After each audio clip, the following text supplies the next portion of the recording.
My dear Wormwood, I am very pleased by what you tell me about this man's relations with his mother. But you must press your advantage.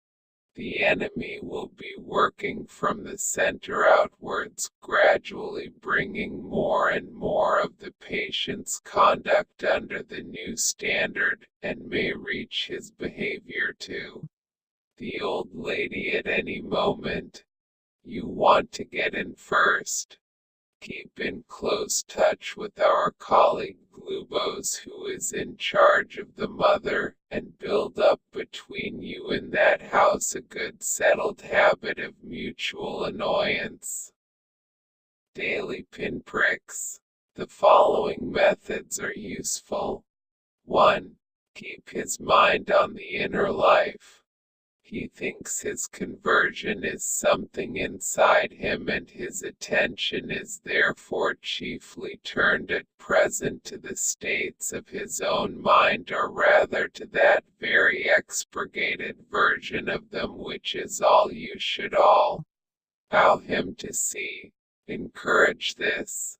Keep his mind off the most elementary duties by directing it to the most advanced and spiritual ones. Aggravate that most useful human characteristic, the horror and neglect of the obvious.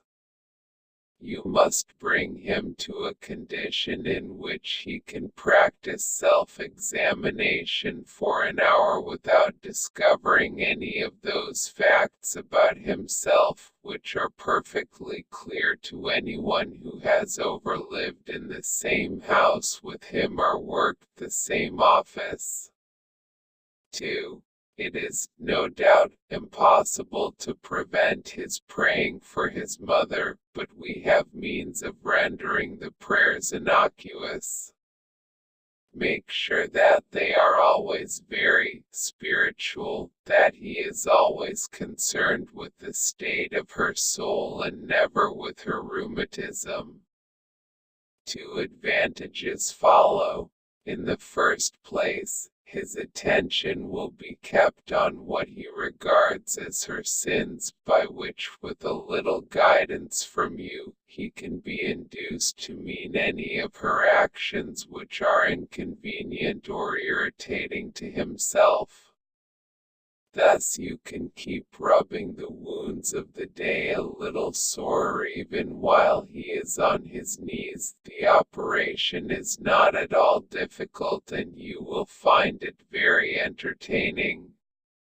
In the second place, since his ideas about her soul will be very crude and often erroneous, he will, in some degree, be praying for an imaginary person, and it will be your task to make that imaginary person daily less and less like the real mother, the sharp-tongued old lady at the breakfast table.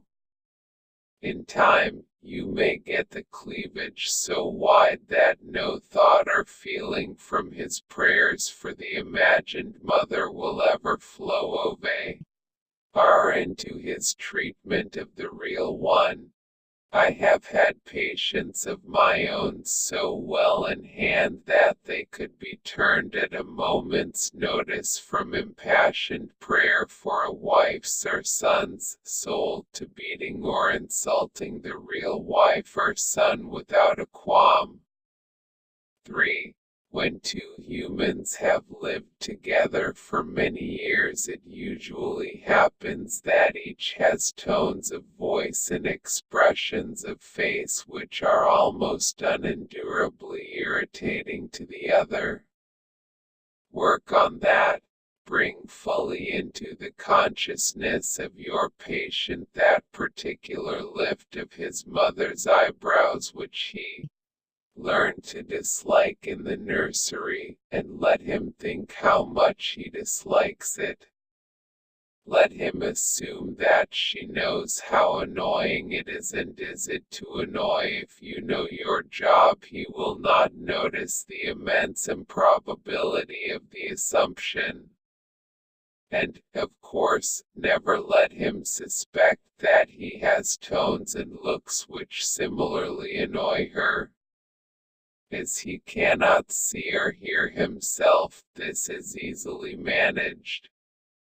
4.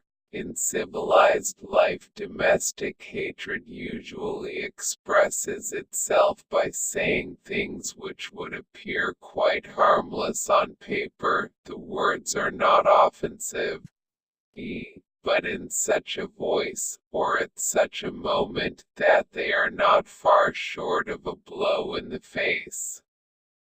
To keep this game up, you and Glubos must see to it that each of these two fools has a sort of double standard.